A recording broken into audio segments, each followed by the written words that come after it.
all their assets, they realize if they stop working, are really liabilities. As my rich dad said, assets feed you. If you stop working, liabilities eat you. And the reason they can't stop working is because the liabilities eat them. So the definition of wealth is how long can you survive without working? And it's measured in days or years in time. So when I retired in '94, my wealth was infinite. In other words, I always had more than enough money coming in that was greater than my expenses. And that's a way of thinking. Would you please take 30 seconds to discuss that thing on cash flow? It's cash flow that determines if you're rich or poor, okay? Thank you.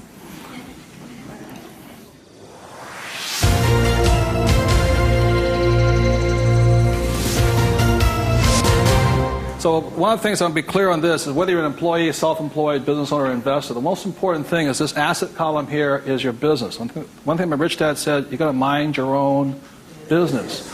You know, when you become an employee, you mind somebody else's business. You're self-employed, you're oftentimes helping somebody else's business. So regardless of where you are, this is your business here.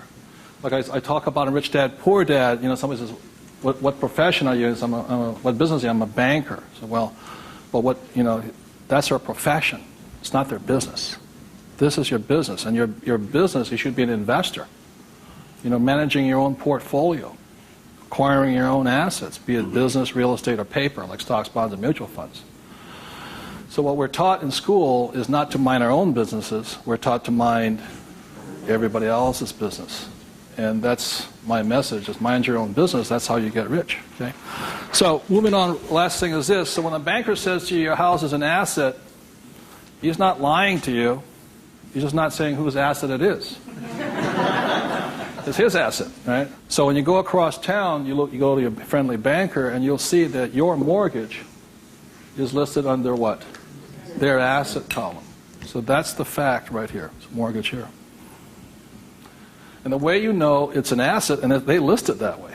I'm not telling you something, that they list it that way. The way you know it's an asset is because your mortgage puts money in their pocket.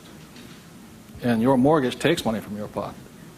You see, it actually goes like this. It's a complete circle. Now, so that's why they're not lying to you. It's just saying, they're not saying whose asset it is, it's theirs.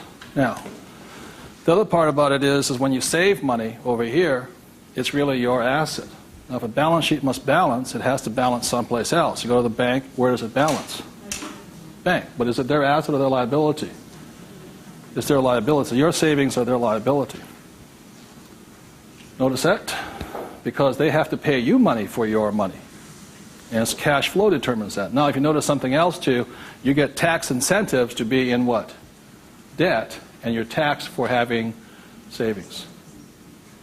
And that's why I say, how can we tax savings? It's because you're not smart enough yet. The banks know, political action committees, they control, the rules are written by the rich. I'm not saying I love my bankers. I love them dearly. But you have to know the difference between assets and liabilities, and whose rules you're playing by. Poor, middle class, or the rich. Got it?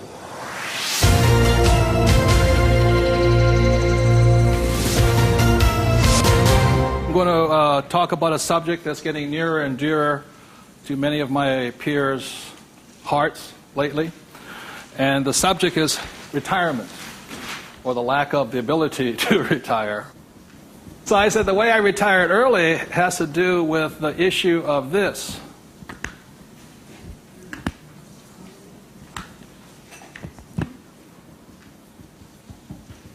Debt versus what? Equity. The reason I could retire early was because I'm in debt. I borrowed my butt off to retire early. The average person is going to take to 65, 75 as long as possible because they're trying to retire on what? Equity. In other words, they're going to try and use their hard-earned cash to retire, where I would rather use the bank's money to retire. So I am in debt up to my eyeballs. Because the reason is I know some of you out there, because I'm sure some of your parents told you to get out of what? Debt. Well, that's not that intelligent. Because you have to know there's good debt and what? Bad debt. And most people are loaded with what? Bad debt. And if you want to get rich, load up with what? Good debt. And the question I asked those bankers, I said, let me ask you this. How long would it take you to save $1 million? I'll ask you guys, how long would it take you to save $1 million? couple of years at least, right? Yeah. How long does it take you to borrow $1 million? About 10 minutes, if you have good financials. And that's the difference. And that's the price people pay for not being educated in this world, to think that you have to work hard, save money, and finance your retirement on equity. I'd rather do it on debt. And the way I do it on debt is my banker will always lend me money on a thing called real estate.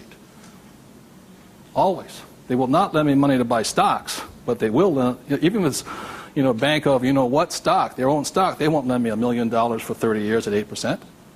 But if I find a commercial building, $1 million, 8%, 30, they're all day long.